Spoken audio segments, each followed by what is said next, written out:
want to join my colleagues in thanking you for this very insightful presentation. And I'll be very specific. When you talk about progressive taxation, and you say you consider progressive taxation which ensures that those who can afford to pay more do so, my straight question to that is that would that be in relation to what happened in the Finance Bill of 2023, where those earning above $500,000 shillings were the ones being taxed more in terms of the review of the tax bracket? That, in my view, would fall within that category of a progressive taxation system, where people who are earning, as proposed by Parliament in this year's Finance Bill, people who are earning above $500,000 shillings are now required to pay more tax than others. And that also falls within the other provisions, even what is currently being debated by Kenyans in terms of universal healthcare and NHIF, where those who earn more should pay more. But unfortunately, after in our circumstances, I think those who pay more also have the elements of the microphone that I'm using and access to the media, and therefore are more critical of tax policies that are progressive. And therefore, those then at the bottom of the pyramid who have no access to the microphone and cameras that we have access to, then have no voice to speak for them. And we find ourselves in a situation where those of us who are earning more have a louder voice than those who have no voice. And probably those are the people you saw wearing sufurias in the streets, as Kwame said, because they had no voice to speak for them. Two, you have spoken about the paradox of tax, increase the tax dilemma and the paradox of austerity. And I fully agree with you as a student of economics. However, the successful interventions that you quote, Arthur, to me are more of interventions that would work very well in an efficient economy. And I believe Kwame, who is here, who is also a student of economics, would agree with me, just like Arthur, you probably would agree with me, that Kenya is not an efficient economy. And therefore, being an inefficient economy, we may have to borrow from some of the unconventional methods that you have proposed of Ireland.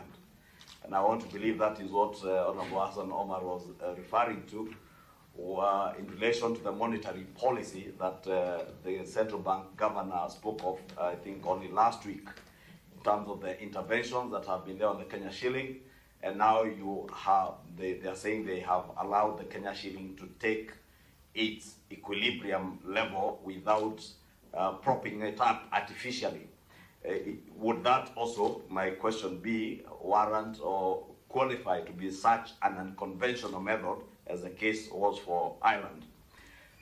Two, I agree with you, despite being an inefficient economy, Germany, you told us, South Korea invested increasingly in infrastructure. My direct question, the heavy investment in housing, the heavy investment in infrastructural development in terms of rollout of roads projects across the country, do these qualify again as such increased investment and increased spending in infrastructure that would spur economic activity and help our economy recover? Because I think, as you have said and all other presenters have told us today, we are yet to recover from the effects of the COVID pandemic. The heavy investment, I think in your conclusion, you have rightly advised us to deal with issues to do with transparency and accountability in government, and the control of budget had also touched largely on that, and I think even the Institute of Economic Affairs. You've also rightly advised that we heavily invest in education, and I'm not sure I have the figures, but I think education in the last budget that we passed in Parliament, it was actually the highest consumer of our resources at about 27.2%, followed by energy, ICT, and infrastructure at about 20%. Would we then say that heavy investment in education is what you're advising us that we should look into, besides, of course, other social safety nets like the investments that we have proposed under the universal healthcare in the 4 bills that Parliament passed and was sent to just about 3 weeks ago. Would this, as my question, be also warrant some of those very sustainable measures that will help our economy to recover? Vis-a-vis what you have said would be other interventions, and I rightly agree with Honorable Eugene Wamalwa that indeed there are interventions, and I was the chair of the budget committee in 2019, and we had tax cuts. But remember, these tax cuts were only for a period of about 6 months.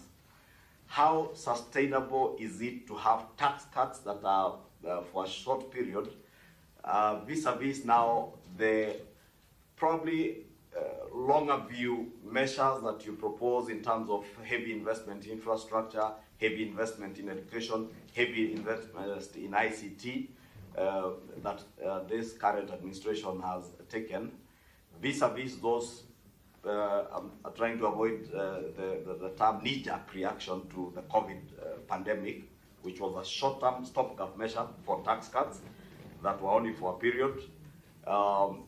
We agree, and I think the presenters before you, Arthur, if you are listening, have indicated that some of the, and I think it was the controller of budget or one of the other presenters whose presentation had the shortfalls that come with such tax cuts and the huge fiscal deficits we are left in, those fiscal deficits leading to heavier borrowing.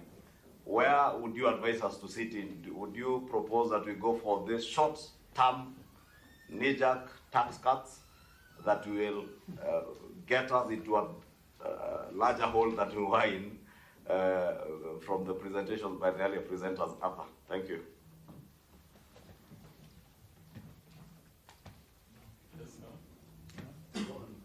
Arthur, you can go on. Maybe attempt to answer those. Well, thank you very much for your questions.